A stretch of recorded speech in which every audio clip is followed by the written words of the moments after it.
Diane, my gosh, you guys say hi a little bit. Hi, Louie. Hi, Arlington.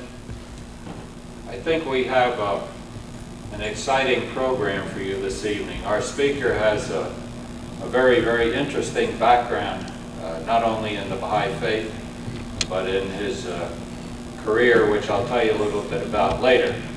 But I'd like to, again, welcome all of you.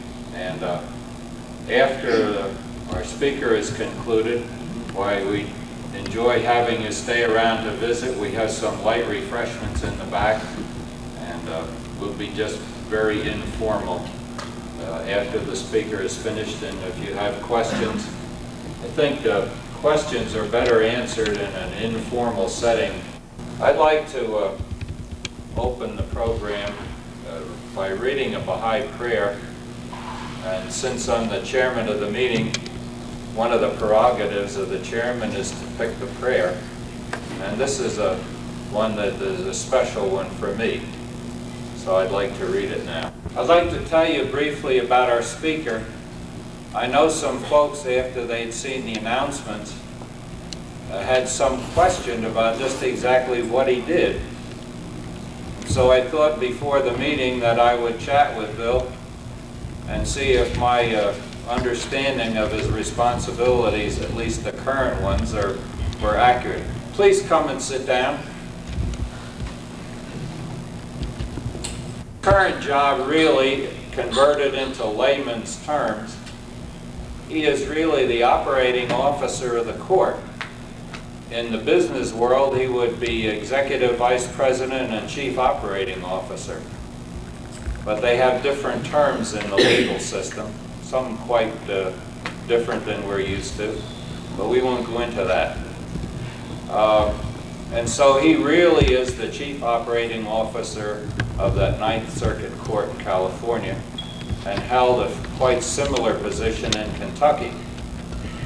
But I think the most interesting thing, and I believe that he'll go into that a little bit later in his talk, he's had some other very interesting responsibilities.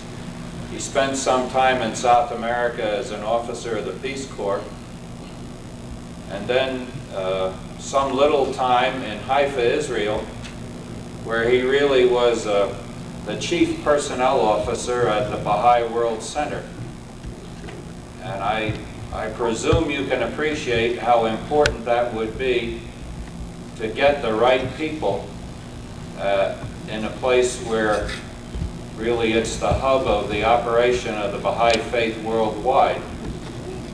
And so it would take a person with some considerable experience in attracting and placing qualified people in the various jobs, because that's the focal point of the activities of the Baha'i Faith all around the world. And so he had that responsibility, and I believe came from there directly to the Ninth Circuit Court. So you can tell, and I'm sure you'll learn after he speaks, that he's a people person and not a theoretician. And that's, after all, what we need to do, is to be able to relate to people, not only as Baha'is, but as persons in our everyday life and our everyday activities. So I'll not belabor any more of Bill Davis's past accomplishments. I think it suffices to say that he was one of the speakers at the conference that we just concluded yesterday. There were about 5,500 Baha'is, including youth and parents and pre-youth children.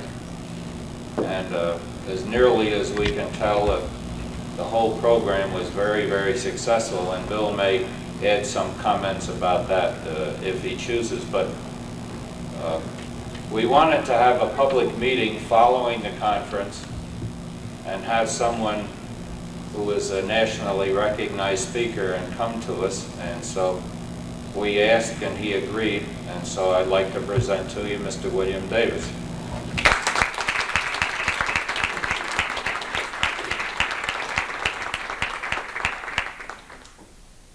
Thank you very much. It's a pleasure to be here. I suppose in each of our backgrounds there are things that we wish to remember and things we wish to forget. One of the things I like to be remembered most as is I'm an original Duke of Hazzard. For those that know the television program, my hometown is Hazzard, Kentucky. Oh. I grew up there. I grew up in this area of the world.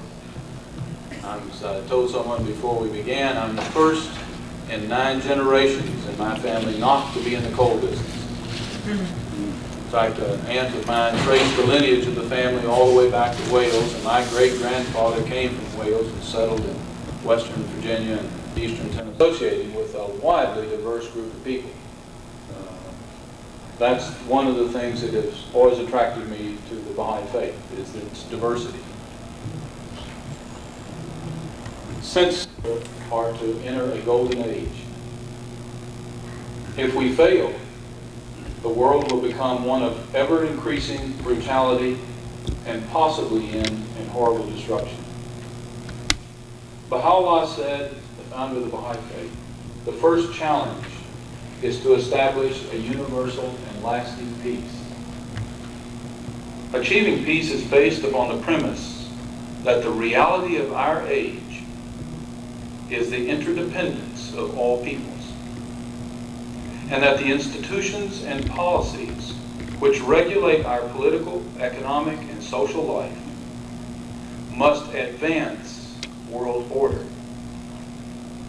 Since 1945, man has had the power to destroy himself.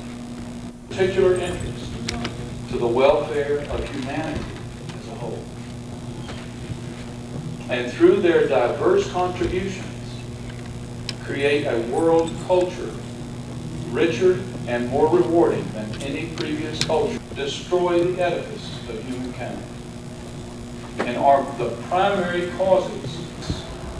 This omission was done because there's no unity within the existing religions.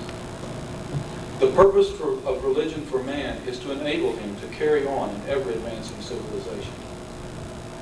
In a book called The Business Civilization in Decline, the noted economist Robert Heilbronner said, when commenting on the present state of affairs and comparing it to the decline of the Roman Empire, I'll read this rather long quote, a crucial element in the transformation of the Roman system into the wholly different medieval period was the influence of the new religion of Christianity, which at first undermined the old order and later provided the spirit and shaped the institutional forms of the new order. So too in our future, Professor Heilbronner says, a major force for the transformation of civilization will be a religious orientation, directed against the canons and precepts of our time, and oriented towards a wholly different conception of the meaning of life and a mode of social organization congenial to the encouragement of that life. He goes on to say, what is crucial is the elevation of the collective and communal destiny of man to the forefront of public consciousness and absolute subordination of private interest to public interest. Let there be no mistake. The purpose of the oneness of mankind is the pivot around which the teachings of the Baha'i Faith revolve. It is no mere emotional outburst. Its appeal is not to be merely identified with reawakening of the spirit of the brotherhood of man and goodwill among men, nor is its aim solely at the fostering of harmonious cooperation among individuals, peoples, and nations. Its implications are much deeper. Its claims greater than any which the previous prophets of old were allowed to advance. Its message is applicable not only to the individual, but concerns itself with the nature of those relationships that must bind all states and nations as members of one human family. It implies an organic change in the structure of present society, a change the world has never experienced. Our world is too fractured to even think in terms of unity. It's a real challenge, and it requires a great deal of thought, but also it requires a great deal of effort on individuals' parts to understand that quote and try to put it into practice. I'll offer you a simple 3-step process that you might try, because I always like to leave everyone with something practical, at least if I can. This comes from a Baha'i who was a member of our National Assembly who had an unfortunate and untimely death just several years ago, Dan Jordan. In a little pamphlet he called On Becoming One's True Self, he says that the first step that we have to learn to, when we meet people who are different from us, the first thing we have to do is learn to tolerate the difference. Merely tolerate the difference. That's passive, just tolerate it. The next step, he says, is to understand the difference. And that's not passive. That requires action, it requires effort, it requires the individual to seek out people who are different and find out about them and find out their riches and the wealth of their diversity.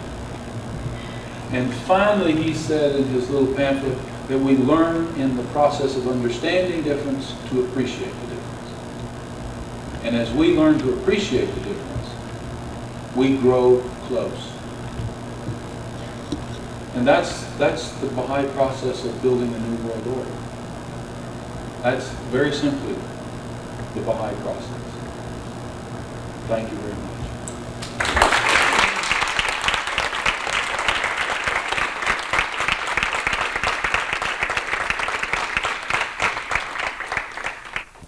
Although I said we would have an informal question and answer period, our speaker has indicated that if anyone has a question, he'd be happy to answer it from the podium, or we can visit informally later, so it's your option.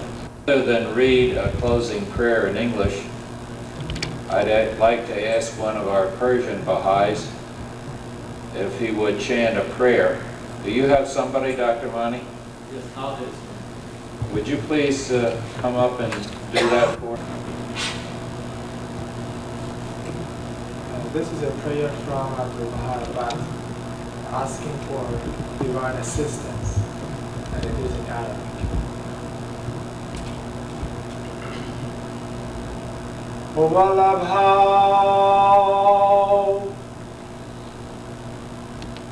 رب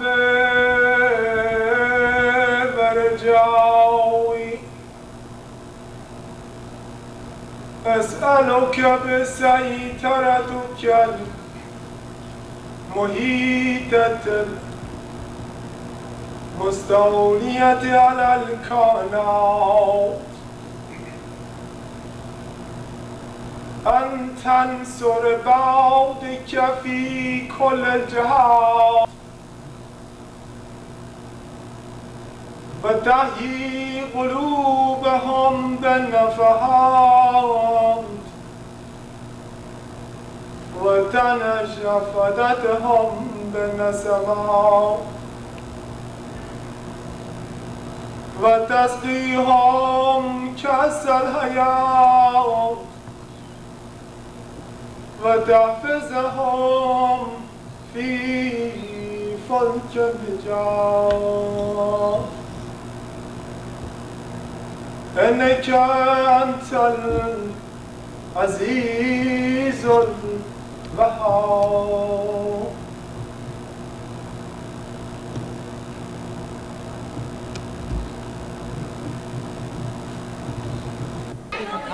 How did the service project go? It went fantastic. It went fantastic. 67 kids were there. It was really, really wonderful. Yes, that was the science lab. We had a science lab that we started yesterday. Cleared the land. Did you see it on Channel 4? It was fantastic. It was really wonderful.